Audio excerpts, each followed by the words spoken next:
জামালপুরে বনবিবিতলায় শুক্রবার থেকে শুরু হলো সম্প্রীতির মা বনবিবি মেলা। খাদিম সাইফুদ্দিন ও তার পরিবার এই মা বনবিবির সেবায়েত। কথিত আছে আজ থেকে প্রায় ১০০ বছর আগে দামোদর নদী দিয়ে কোনো নৌকা পেরোলে মাছ নদীতে আটকে যেত। তখন মা বনবিবির নাম নিলে আবার নৌকা চলতে শুরু করত। পরে স্থানীয় মীর বাবর আলীকে মা বনবিবি স্বপ্নাদেশ দেন তাকে যেন নদী থেকে তুলে পুজোর ব্যবস্থা করা হয়। তখন তিনি নদী থেকে মায়ের পাথরের মূর্তি তুলে আনেন। সেই থেকেই হিন্দু মুসলিম সকল সম্প্রদায়ের মানুষ মা বনবিবির মেলায় অংশগ্রহণ করেন।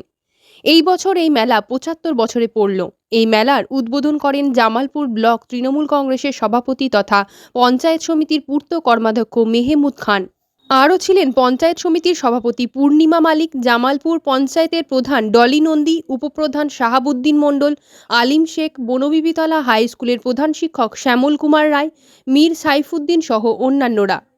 রিমোট খান তার বক্তব্যে বলেন যে এটি একটি সম্প্রীতির মেলা, যেখানে হিন্দু মুসলিম সকল সম্প্রদায়ের মানুষ অংশ নেয়। আজকে গোটা দেশে যে ধর্মীয় হানাহানি চলছে সেদিক থেকে মেলা একটি দৃষ্টান্ত। এছাড়াও এই মেলার একটি ইতিহাস রয়েছে। তিনি মেলা কমিটি এবং সকলের উদ্দেশ্যে বলেন, মেলায় শান্তি শৃঙ্খলা বজায় রাখতে, যে কোনো ধরনের অসুবিধায় প্রশাসনের সঙ্গে যোগাযোগ করতে। মাধ্যমিক পরীক্ষার কারণে ওই সময় মেলায় মাইক বাজানো বা জনসমাগম বন্ধ রাখা হবে বলে মেলা কমিটি জানান। বনবিবিতলা এই গল্পটাকে মানে বনবিবিতলার এমনিতেই তো সুন্দরবনের সাথে একটা দেবীর নামকরণ করা হয়। তো আজকে দেখলাম যে একটা মাজারে এসে আপনি এলেন এবং বনবিবিতলার নামকরণ করলেন, গোটা গল্পটা দেখুন, প্রথম হচ্ছে মীর বাবর আলী।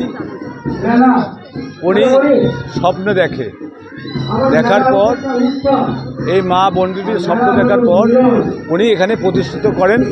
এই মা বনবিবি যে কোনো একটা মূর্তি নিয়ে কি একটা পাথর নিয়ে বিশ্বাসে যেটা স্বপ্নে দেখায় সেটা নিয়ে আসার পর এখানে সেই থেকে শুরু হওয়ার পর তারপরে ওনার গহর মীর সাহেব এতদিন চালিয়েছেন, তারপরে কিন্তু চালিয়েছেন ওনার ছেলেরা চালিয়েছেন। আজকে সাইফুদ্দিন উনি চালাচ্ছেন, ওনার ফ্যামিলি চালাচ্ছেন। প্রত্যেকের ইতিহাস এইখানে প্রত্যেকটা ধর্মের মানুষ, হিন্দু মুসলিম শিখ খ্রিস্টান, যে এই সময়তে তারা কিন্তু এখানে উপস্থিত হন এবং বিভিন্ন মানুষের বিভিন্ন মানত থাকে। সেই ক্ষেত্রে এখানে এসে তারা তার ঋণ শোধ করে এবং যার হয়তো কোনো আশা আকাঙ্ক্ষা থাকে সেগুলো ওনাদের পূরণ হয়। সেই ক্ষেত্রে ওনার খাদেম সাইফুদ্দিন, ওনার ছোট ছেলে, উনি এখানে থাকেন এবং সার্বিক যে সুন্দরবনে যে মা বনবিবি সেখানে যারা যে কোনো কাজের জন্য যায় সেখানে মা বনবিবিকে প্রণাম করে, তার সঙ্গে যোগ সাজক এখানে আছে। সেটা কদিন আগেই সার্বিক জায়গা থেকে তার তথ্য কিন্তু এই তার মা বনবিবি এখান থেকে কিন্তু মীর বাবর আলী সাহেব শুরু করেন। সেই ক্ষেত্রে এটা আমাদের সবথেকে আনন্দ হচ্ছে যে আমাদের এখানে সব ধর্মের মানুষ, যখন ভারতবর্ষের বুকে একটা ধর্মীয় একটা মেরুকরণ চলছে, সেই ক্ষেত্রে এই যে মা বনবিবি তলায় আজকে সব ধর্মের মানুষ আজকে এসে আনন্দ উপভোগ করছে এবং মেলা যে আমাদের মিলন মেলায় পরিণত হয়েছে। এখানে সাম্প্রতিক সম্প্রীতি কীভাবে বাজাই করতে হয় সেটা এই বনবিবিতলা মা বনবিবিতলায় এসে সেটা আমরা প্রত্যেক বছর আছি, সেটা তার দেখলাম। এবং যারা যারা এসেছেন, আমাদের এখানে মাধ্যমিক পরীক্ষা আছে, সেই ক্ষেত্রে আমরা চাইব মেলা এবং আমাদের পরীক্ষা যেন শান্তিপূর্ণভাবে হয়, সেদিকে প্রত্যেকটা এলাকার মানুষের কাছে আবেদন। এবং মেলা কমিটিকে আমরা বলবো পরীক্ষার সময় যেন কোনো ডিস্টার্ব না হয় এবং কোনো কিছু মাস্টারমশাইদেরকে বলেছি কোনো সমস্যা হলে আমাদের জানাবেন, প্রশাসন থেকে আমরা সেটা চিন্তাভাবনা করব। এই মেলাতে এসে আমরা খুশি, সকলকে শুভেচ্ছা রইল। ইতিহাস কি আছে বনবিবিতলা? যে ইতিহাস আছে, বনবিবি হচ্ছে আমাদের যে সামনে দামোদর আছে, এই দামোদরের ছিল মা বনবিবি। মানে এটা দিয়ে নৌকো বা জাল জেলেরা যে যেত, সেই জেলেরা মাছ ধরতে যে যখন পড়তো বা জালে যখন আটকাতো বনবিবির নাম করতো, দিয়ে মানে তারপরে জালটা ছেড়ে দিত।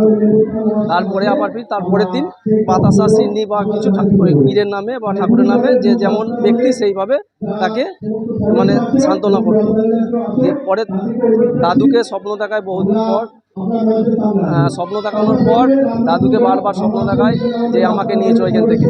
যে দাদু যখন নিতে যায় দাদু নিয়ে প্রথম যখন নিতে যায় তখন উনি দ্বিতীয়বার বলে যে আমি এখন যাব না, কারণ হচ্ছে মানে ব্যান্ড পার্টি বাজনা যদি বাজায় তবে আমি উঠবো। তারপরের দিন ফিরে ব্যান্ড পার্টি যখন বাজায়, সে বাজানোর পর সে পাথর যা আছে মা বনবিবি নদী থেকে ভেসে ওঠে। সে ভেসে ওঠার পর মা বনবিবিকে প্রতিষ্ঠান করে আমার দাদু মীর বাবর আলী। কত বছর আনুমানিক, কত বছর আগে? আনুমানিক প্রায় এখন তো ধরুন মেলা চলছে আপনার 75 বছর, তার আগে ধরুন প্রায় 100 বছরের কাছাকাছি। 100 বছরের কাছাকাছি। আপনার দাদুর নাম কি ছিল? মীর বাবর আলী। তিনি কি আপনাদের স্নেহ ছিলেন? হ্যাঁ, উনি প্রতিষ্ঠান করেছেন। আমাদের এখন 5 পুরুষ চলছে।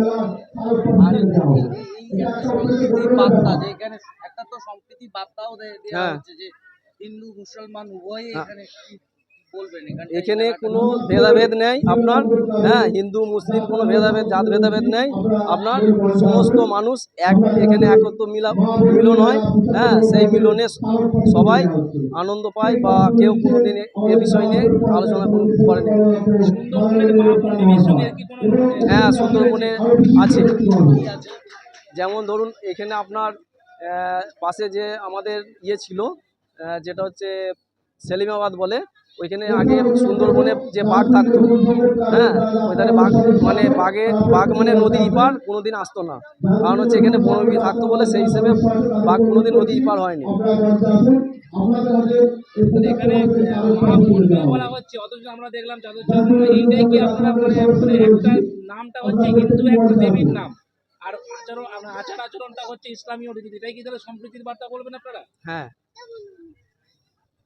কারণ হচ্ছে আগেকার যে মানুষ ছিল তারা কিন্তু ভেদাভেদ করতো না। মানুষের যে একটা ভেদাভেদ সেটা ছিল না, মানে দুটো জায়গাকে মিলিয়ে মা আর বনবিবি মানে এমনভাবে জিনিসটাকে তৈরি করেছে যে কোনো মানে হিন্দু এসে যদি কোনো ভেদাভেদ না করতে পারে বা মুসলিমও এসে কোনো ভেদাভেদ না করতে পারে। আপনার নামটা বলবেন? মীর সাইফুদ্দিন। আপনি এটার কি আমি খাদিম, মানে সেবায়েত বা খাদিম।